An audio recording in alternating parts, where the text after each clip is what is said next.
ஒரு அடர்ந்த காட்டில் அழகிய கிளி குடும்பம் ஒன்று வாழ்ந்து வந்தது. அதில் அப்பா கிளி, அம்மா கிளி மற்றும் குழந்தை கிளிகள் என அனைவரும் வசித்து வந்தனர். அப்பா கிளி தினமும் உணவு தேடி வெளியே சென்றது. அம்மா கிளி குழந்தைகளை பார்த்து கொண்டு விளையாடிக் கொண்டு அவற்றுடன் இருந்தது.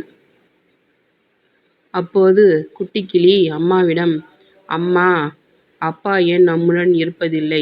தினமும் வெளியே சென்று விடுகிறார். அவரோடு பேச முடிவதில்லை, விளையாட முடிவதில்லை என்று கவலையுடன் கேட்டது.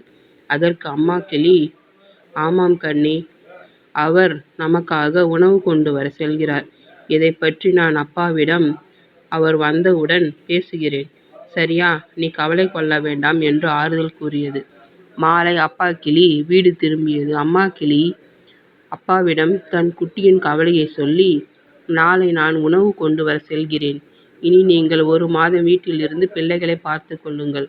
அதற்கு அடுத்த மாதம் முதல் நான் பார்த்து கொள்கிறேன். இப்படி இருவரும் மாறி மாறி உணவு கொண்டு வர செல்வோம் என்றது. அப்பா கிளி சரி என தலையசைத்தது. மறுநாள் அம்மா கிளி வெளியே சென்றது. அப்பாவுடன் குழந்தை கிளிகள் விளையாடிக் கொண்டும் பேசிக்கொண்டும் மகிழ்ச்சியாக இருந்தன.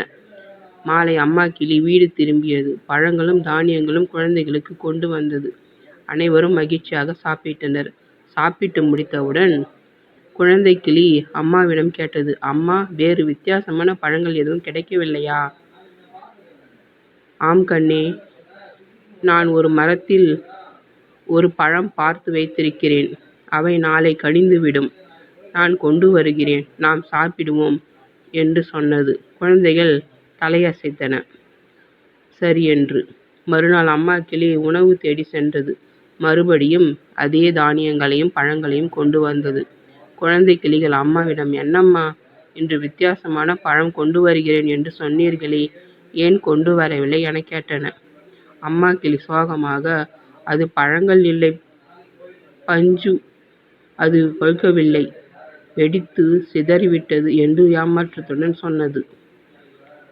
அதற்கு குட்டி கிளிகள், கவலை வேண்டாம் அம்மா, நீங்கள் கொண்டு வந்தவை சுவையாகவே இருந்தன.